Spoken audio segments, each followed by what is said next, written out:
Rich Dad, Poor Dad by Robert Kiyosaki. Chapter 8, Overcoming Obstacles. Once people have studied and become financially literate, they may still face roadblocks to becoming financially independent. There are 5 main reasons why financially literate people may still not develop abundant asset columns. Asset columns that could produce large sums of cash flow.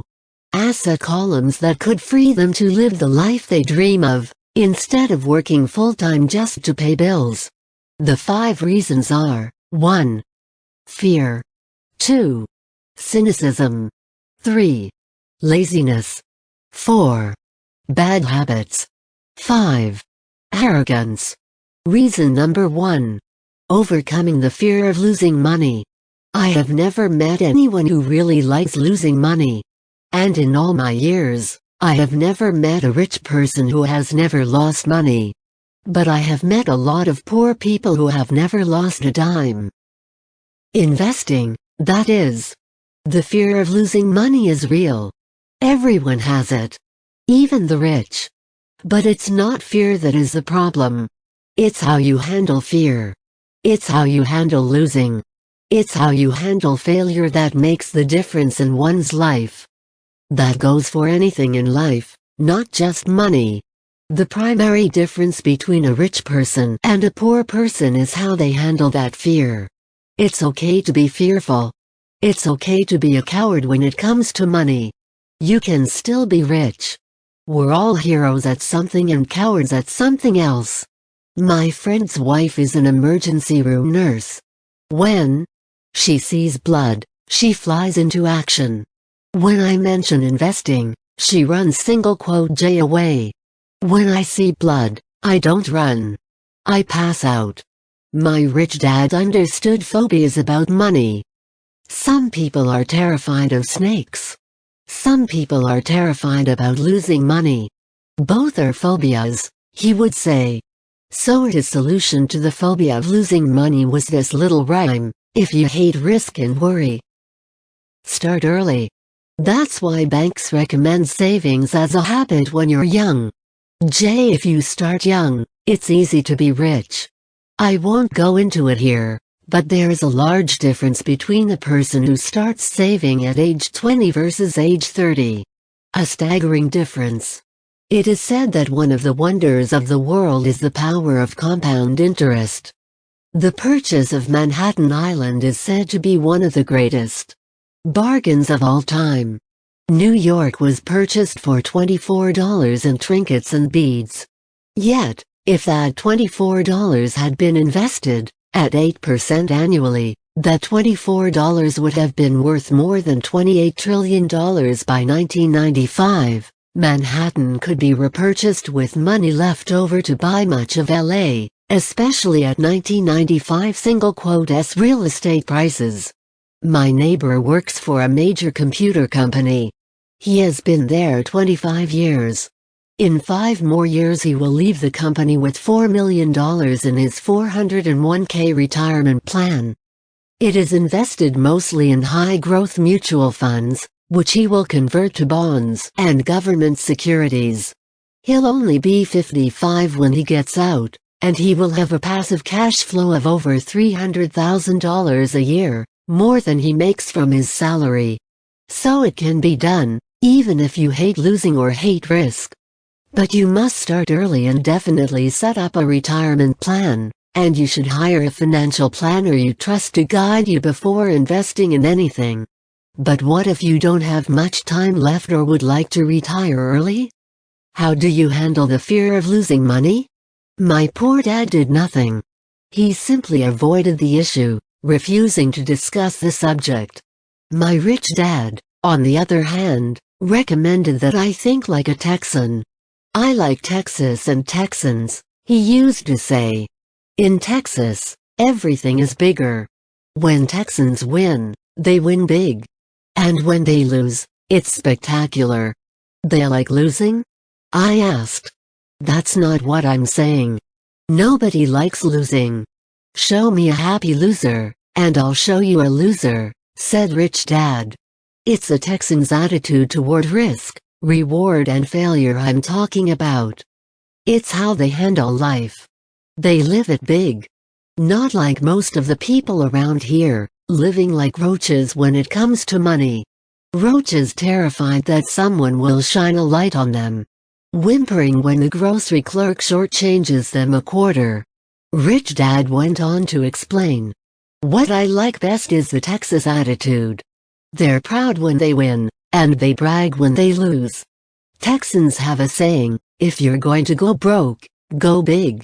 You don't want to admit you went broke over a duplex. Most people around here are so afraid of losing, they don't have a duplex to go broke with.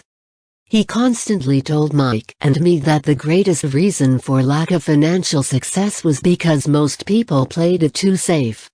People are so afraid of losing that they lose, were his words. Fran Tarkenton, a one-time great NFL quarterback, says it's still another way. Winning means being unafraid to lose.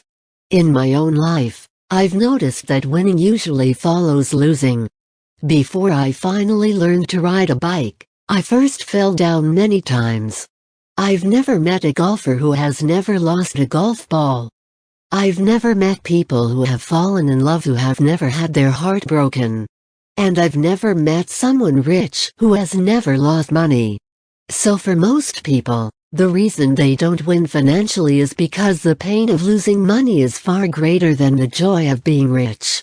Another saying in Texas is, everyone wants to go to heaven, but no one wants to die.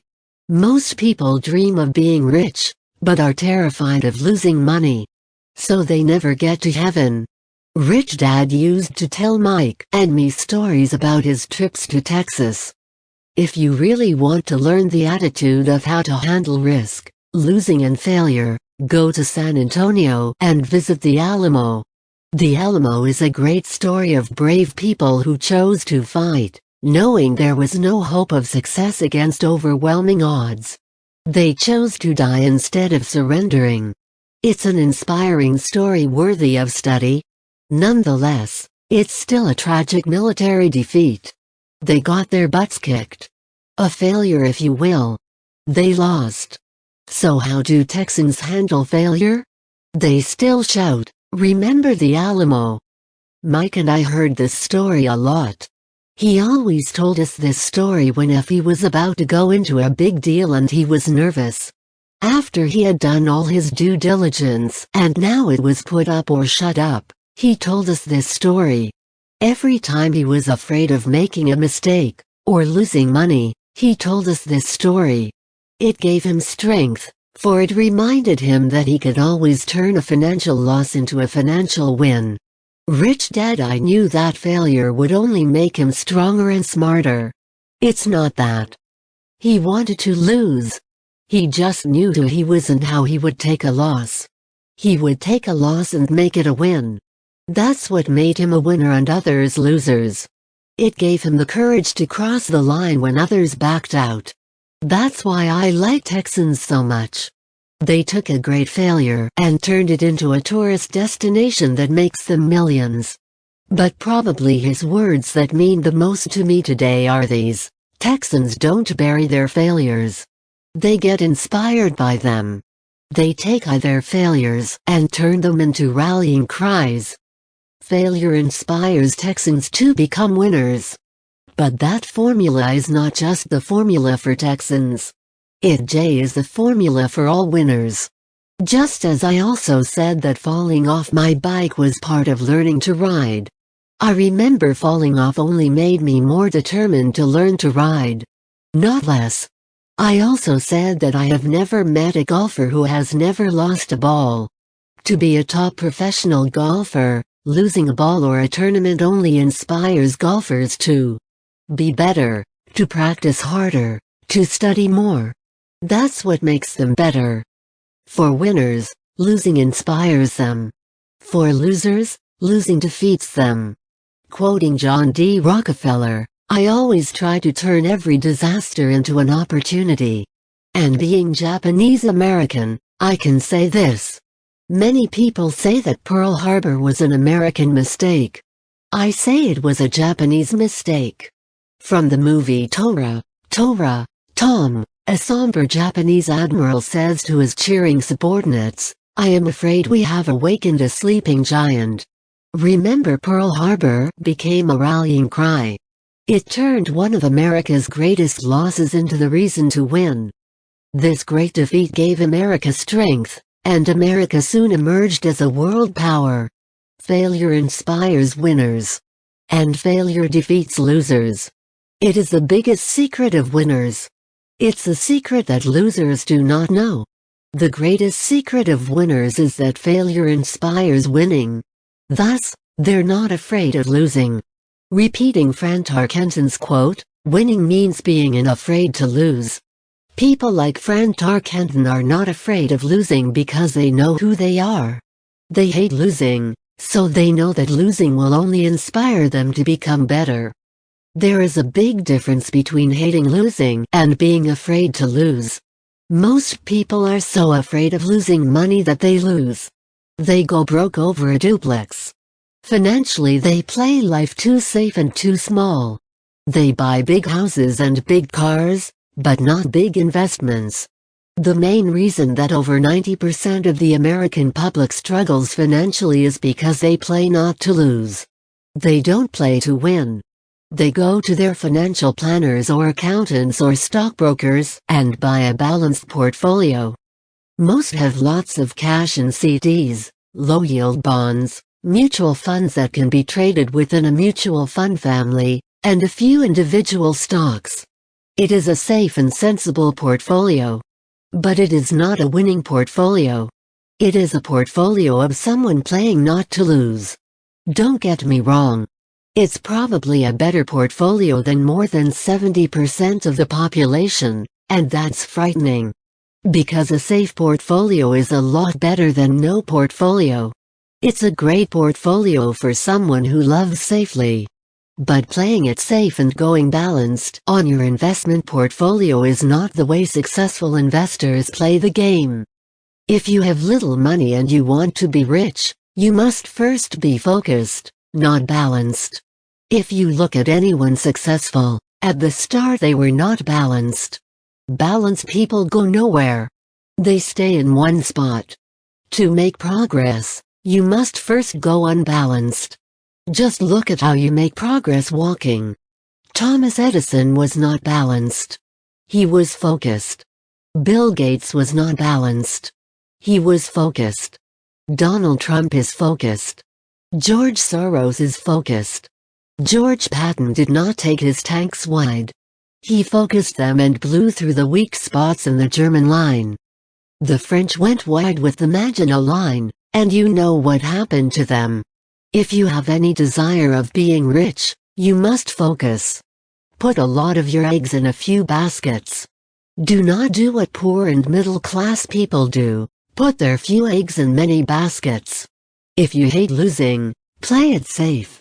If losing makes you weak, play it safe. Go with balanced investments. If you're over 25 years old and are terrified of taking risks, don't change. Play it safe, but start early. Start accumulating your nest egg early because it will take time. But if you have dreams of freedom, of getting out of the rat race, the first question to ask yourself is, how do I respond to failure? If failure inspires you to win, maybe you should go for it, but only maybe. If failure makes you weak or causes you to throw temper tantrums like spoiled brats who call an attorney to file a lawsuit every time something does not go their way, then play it safe. Keep your daytime job.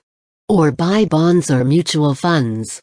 But remember, there is risk in those financial instruments also, even though they are safer.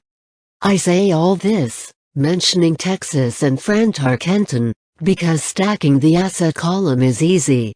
It's really a low aptitude game. It doesn't take much education. 5th grade math will do. But staking the asset column J is a attitude game. It takes guts, patience, and a great attitude toward failure. Losers avoid failing.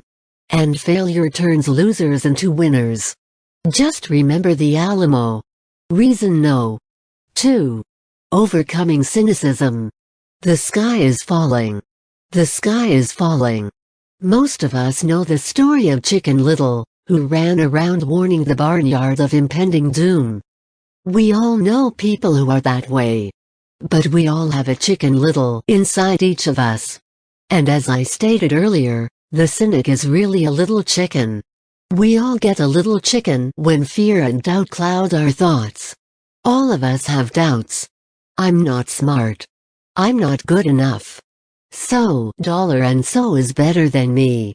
Or our doubts often paralyze us. We play the what if game. What if the economy crashes right after I invest? Or what if I lose control and I can't pay the money back? What if things don't go as I planned? Or we have friends or loved ones who will remind us of our shortcomings regardless of whether we ask. They often say, "What makes you think you can do that?"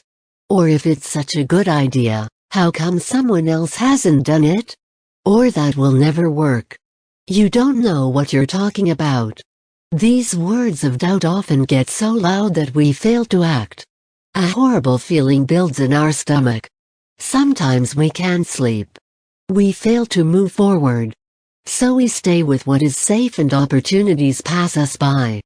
We watch life passing by as we sit immobilized with a cold knot in our body. We have all felt this at one time in our lives, some more than others. Peter Lynch of Fidelity Magellan Mutual Fund fame refers to warnings about the sky falling as noise, and we all hear it. Noise is either created inside our heads or comes from outside. Often from friends, family, co-workers and the media. Lynch recalls the time during the 1950s when the threat of nuclear war was so prevalent in the news that people began building fallout shelters and storing food and water. If they had invested that money wisely in the market, instead of building a fallout shelter, they'd probably be financially independent today. When the riots broke out in Los Angeles a few years ago, gun sales went up all over the country. A person dies from rare hamburger meat in Washington state, and the Arizona Health Department orders restaurants to have all beef cooked well done. A drug company runs a national TV commercial showing people catching the flu. The ad runs in February. Colds go up as well as sales of their cold medicine. Most people are poor because when it comes to investing, the world is filled with Chicken Littles running around yelling, "The sky is falling. The sky is falling." And Chicken Littles are effective, because every one of us is a little chicken. It often takes great courage to not let rumors and talk of doom and gloom affect your doubts and fears. In 1992, a friend named Richard came from Boston to visit my wife and me in Phoenix. He was impressed with what we had done through stocks and real estate. The prices of real estate in Phoenix were depressed. We spent 2 days with him showing him what we thought were excellent opportunities for cash flow and capital appreciation. My wife and I are not real estate agents. We are strictly investors. After identifying a unit in a resort community, we called an agent who sold it to him that afternoon. The price was a mere $42,000 for a 2-bedroom townhome. Similar units were going for $65,000. He had found a bargain. Excited, he bought it and returned to Boston. 2 weeks later, the agent called to say that our friend had backed out. I called immediately to find out why. All he said was that he talked to his neighbor, and his neighbor told him it was a bad deal. He was paying too much. Asked Richard if his neighbor was an investor. Richard said no. When I asked why he listened to him, Richard got defensive and simply said he wanted to keep looking. The real estate market in Phoenix turned, and by 1994, that little unit was renting for $1,000 a month minus $2,500 in the peak winter months. The unit was worth $95,000 in 1995. All Richard had to put down was $5,000, and he would have had a start at getting out of the rat race. Today, he still has done nothing. And the bargains in Phoenix are still here. You just have to look a lot harder. Richard's backing out did not surprise me. It's called buyer's remorse, and it affects all of us. It's those doubts that get us. The little one chicken won, and a chance at freedom was lost. In another example, I hold a small portion of my assets in tax lien certificates instead of CDs. I earn 16% per year on my money, which certainly beats the 5% the bank offers. The certificates are secured by real estate and enforced by state law, which is also better than most banks. The formula they're bought on makes them safe. They just lack liquidity. So I look at them as 2 to 7 year CDs. Almost every time I tell someone, especially if they have money in CDs, that I hold my money this way, they will tell me it's risky. They tell me why I should not do it. When I ask them where they get their information, they say from a friend or an investment magazine. They've never done it, and they're telling someone who's doing it why they shouldn't. The lowest yield I look for is 16%. But people who are filled with doubt are willing to accept 5%. Doubt is expensive. My point is that it's those doubts and cynicism that keep most people poor and playing it safe. The real world is simply waiting for you to get rich. Only a person's doubts keep them poor. As I said, getting out of the rat race is technically easy. It doesn't take much education, but those doubts are cripplers for most people. Cynics never win, said Rich Dad. Unchecked doubt and fear creates a cynic. Cynics criticize, and winners analyze was another of his favorite sayings. Rich Dad explained that criticism blinded while analysis opened less than eyes. Analysis allowed winners to see that critics were blind, and to see opportunities that everyone else missed. And finding what people miss is key to any success. Real estate is a powerful investment tool for anyone seeking financial independence or freedom. It is a unique investment tool. Yet, every time I mention real estate as a vehicle, I often hear, "I don't want to fix toilets." That's what Peter Lynch calls noise.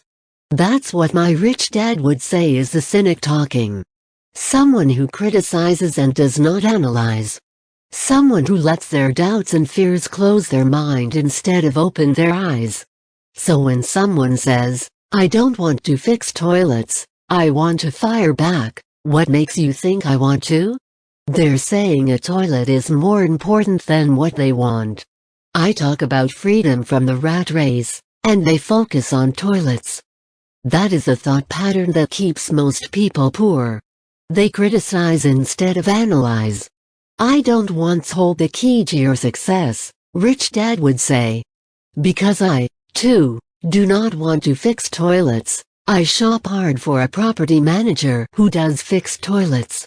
And by finding a great property manager who runs houses or apartments, well, my cash flow goes up. But more importantly, a great property manager allows me to buy a lot more real estate since I don't have to fix toilets." A great property manager is key to success in real estate. Finding a good manager is more important to me than the real estate. A great property manager often hears of great deals before real estate agents do, which makes them even more valuable. That is what Rich Dad meant by, "I don't want to hold the key to your success." Because I do not want to fix toilets either, I figured out how to buy more real estate and expedite my getting out of the rat race. The people who continue to say "I don't want to fix toilets" often deny themselves the use of this powerful investment vehicle. Toilets are more important than their freedom. In the stock market, I often hear people say, "I don't want to lose money." Well, what makes them think I or anyone else likes losing money? They don't make money because they chose to not lose money. Instead of analyzing, they close their minds to another powerful investment vehicle, the stock market. In December 1996, one was riding with a friend past our neighborhood gas station. He looked up and saw that the price of oil was going up. My friend is a worrywart or a chicken little. To him, the sky is always going to fall, and it usually does, on him. When we got home, he showed me all the stats as to why the price of oil was going to go up over the next few years. Statistics I had never seen before, even though I already owned a substantial share block of an existing oil company. With that information, I immediately began looking for and found a new undervalued oil company that was about to find some oil deposits. My broker was excited about this new company, and I bought 15,000 shares for 65 cents per share. In February 1997, this same friend and I drove by the same gas station, and sure enough, the price per gallon had gone up nearly 15% again. The Chicken Little worried and complained. I smiled because in January 1997, that little oil company hit oil and those 15,000 shares went up to more than $3 per share since he had first given me the tip. And the price of gas will continue to go up if what my friend says is true. Instead of analyzing, their little chicken closes their mind. If most people understood how a stop worked in stock market investing, there would be more people investing to win instead of investing not to lose. A stop is simply a computer command that sells your stock automatically if the price begins to drop, helping to minimize your losses and maximize some gains. It's a great tool for those who are terrified of losing. So whenever I hear people focusing on their I don't wants, rather than what they do want, I know the noise in their head must be loud. Chicken Little has taken over their brain and is yelling, "The sky is falling and toilets are breaking." So they avoid their don't wants, but they pay a huge price. They may never get what they want in life. Rich Dad gave me a way of looking at Chicken Little. Just do what Colonel Sanders did. At the age of 66, he lost his business and began to live on his Social Security check. It wasn't enough. He went around the country selling his recipe for fried chicken. He was turned down 1,009 times before someone said yes.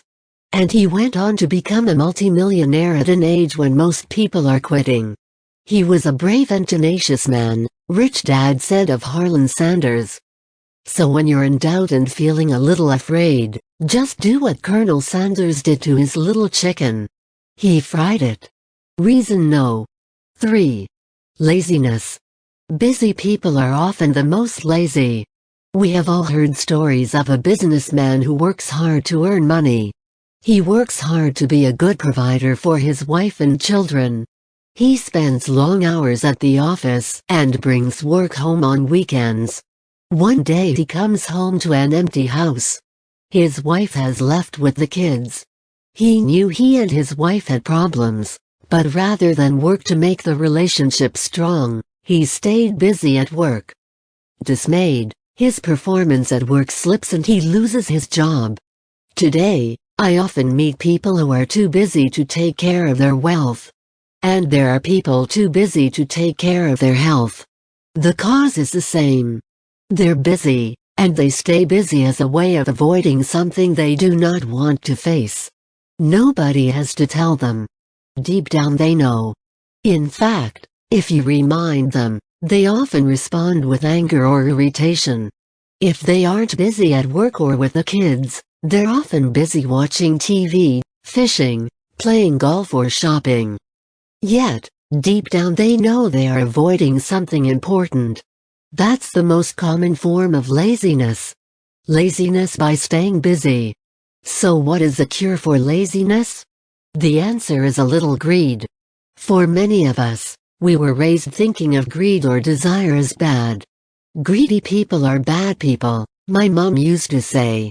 Yet, we all have inside of us this yearning to have nice things, new things or exciting things. So to keep that emotion of desire under control, often parents found ways of suppressing that desire with guilt. You only think about yourself.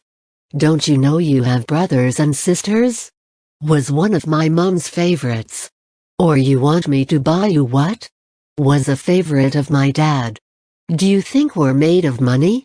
Do you think money grows on trees? We're not rich people, you know. It wasn't so much the words, but the angry guilt trip that went with the words that got to me. Or the reverse guilt trip was the I'm sacrificing my life to buy this for you. I'm buying this for you because I never had this advantage when I was a kid. I have a neighbor who is stone broke, but can't park his car in his garage. The garage is filled with toys for his kids. Those spoiled brats get everything they ask for. I don't want them to know the feeling of want or his everyday words. He has nothing set aside for their college or his retirement, but his kids have every toy ever made. He recently got a new credit card in the mail and took his kids to visit Las Vegas. I'm doing it for the kids, he said with great sacrifice. Rich Dad forbade the words I can't afford it. In my real home, that's all I heard. Instead, Rich Dad required his children to say, "How can I afford it?" His reasoning, the words "I can't afford it" shut down your brain. It didn't have to think anymore. "How can I afford it" opened up the brain. Forced it to think and search for answers. But most importantly, he felt the words "I can't afford it" were a lie. And the human spirit knew it. The human spirit is very, very powerful, he would say. It knows it can do anything. By having a lazy mind that says, "I can't afford it," a war breaks out inside you. Your spirit is angry, and your lazy mind must defend its lie. The spirit is screaming, "Come on! Let's go to the gym and work out." And the lazy mind says, "But I'm tired. I worked really hard today." Or the human spirit says, "I'm sick and tired of being poor. Let's get out there and get rich." To which the lazy mind says, "Rich people are greedy. Besides, it's too much bother. It's not safe. I might lose money. I'm working hard enough as it is. I've got too much to do at work anyway. Look at what I have to do tonight. My boss wants it finished by the morning. I can't afford it." Also brings up sadness. A helplessness that leads to despondency and often depression. Apathy is another word. "How can I afford it?" opens up possibilities, excitement and dreams. So Rich Dad was not so concerned about what he wanted to buy, but that "how can I afford it?" created a stronger mind and a dynamic spirit. Thus, he rarely gave Mike or me anything. Instead he would ask, "How can you afford it?" And that included college, which we paid for ourselves. It was not the goal but the process of attaining the goal we desired that he wanted us to learn. The problem I sense today is that there are millions of people who feel guilty about their greed. It's an old conditioning from their childhood. Their desire to have the finer things that life offers. Most have been conditioned subconsciously to say, "You can't have that," or "You'll never afford that." When I decided to exit the rat race, it was simply a question. How can I afford to never work again? And my mind began to kick out answers and solutions. The hardest part was fighting my real parents' dogma of "we can't afford that." Or "stop thinking only about yourself." Or "why don't you think about others?" And other such words designed to instill guilt to suppress my greed. So how do you beat laziness? The answer is a little greed. It's at radio station WeFM, which stands for "What's in it for me?" A person needs to sit down and ask, "What's in it for me if I'm healthy, sexy and good looking?" Or "What would my life be like if I never had to work again?" Or "What would I do if I had all the money I needed?" Without that little greed, the desire to have something better, progress is not made. Our world progresses because we all desire a better life. New inventions are made because we desire something better. We go to school and study hard because we want something better.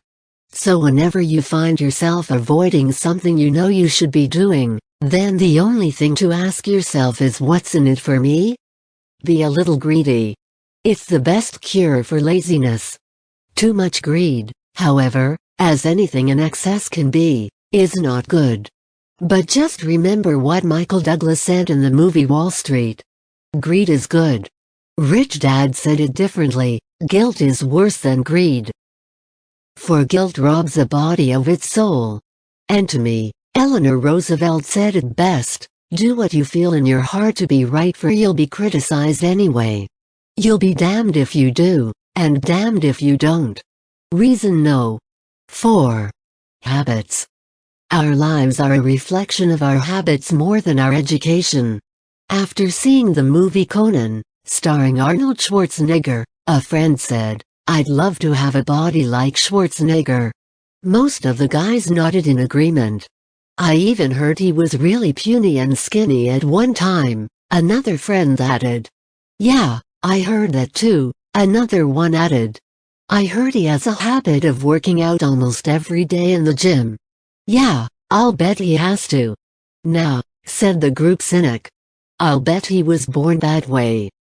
Besides, let's stop talking about Arnold and get some beers. This is an example of habits controlling behavior. I remember asking my rich dad about the habits of the rich. Instead of answering me outright, he wanted me to learn through example, as usual. "When does your dad pay his bills?" Rich Dad asked. "The first of the month," I said. "Does he have anything left over?" he asked. "Very little," I said. "That's the main reason he struggles," said Rich Dad. "He has bad habits. Your dad pays everyone else first.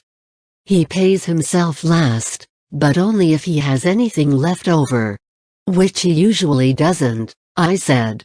"But he has to pay his bills, doesn't he?" "You're saying he shouldn't pay his bills?" "Of course not," said Rich Dad. "I firmly believe in paying my bills on time. I just pay myself first, before I pay even the government." "But what happens if you don't have enough money?" I asked. "What do you do then?" "The same," said Rich Dad. "I still pay myself first, even if I'm short of money. My asset column is far more important to me than the government." "But," I said, "don't they come after you?" "Yes, if you don't pay," said Rich Dad. "Look, I did not say not to pay. I just said I pay myself first, even if I'm short of money." "But," I replied, "how do you do that?" "It's not how. The question is why," Rich Dad said. "Okay, why?" "Motivation," said Rich Dad. "Who do you think will complain louder if I don't pay them, me or my creditors?" "Your creditors will definitely scream louder than you," I said, responding to the obvious. "You wouldn't say anything if you didn't pay yourself." So you see, after paying myself, the pressure to pay my taxes and the other creditors is so great that it forces me to seek other forms of income. The pressure to pay becomes my motivation. I've worked extra jobs, started other companies, traded in the stock market, anything just to make sure those guys don't start yelling at me. That pressure made me work harder, forced me to think, and all in all made me smarter and more active when it comes to money. If I had paid myself last, I would have felt no pressure, but I'd be broke. So it is the fear of the government or other people you owe money to that motivates you? That's right, said Rich Dad. You see, government bill collectors are big bullies. So are bill collectors in general. Most people give in to these bullies. They pay them and never pay themselves. You know the story of the 96-pound weakling who gets sand kicked in his face? I nodded. I see that ad for weightlifting and bodybuilding lessons in the comic books all the time. Well, most people let the bullies kick sand in their faces. I decided to use the fear of the bully to make me stronger. Others get weaker. Forcing myself to think about how to make extra money is like going to the gym and working out with weights. The more I work my mental money muscles out, the stronger I get. Now, I'm not afraid of those bullies. I liked what Rich Dad was saying. So if I pay myself first, I get financially stronger, mentally and fiscally. Rich Dad nodded. And if I pay myself last, or not at all, I get weaker. So people like bosses, managers, tax collectors, bill collectors and landlords push me around all my life. Just because I don't have good money habits. Rich Dad nodded. Just like the 96-pound weakling. Reason no. 5. Arrogance. Arrogance is ego plus ignorance. What I know makes me money. What I don't know loses me money. Every time I have been arrogant, I have lost money. Because when I'm arrogant, I truly believe that what I don't know is not important, Rich Dad would often tell me. I have found that many people use arrogance to try to hide their own ignorance. It often happens when I am discussing financial statements with accountants or even other investors. They try to bluster their way through the discussion.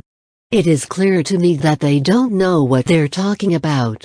They're not lying, but they are not telling the truth. There are many people in the world of money, finances and investments who have absolutely no idea what they're talking about. Most people in the money industry are just spouting off sales pitches like used car salesmen. When you know you are ignorant in a subject, start educating yourself by finding an expert in the field or find a book on the subject.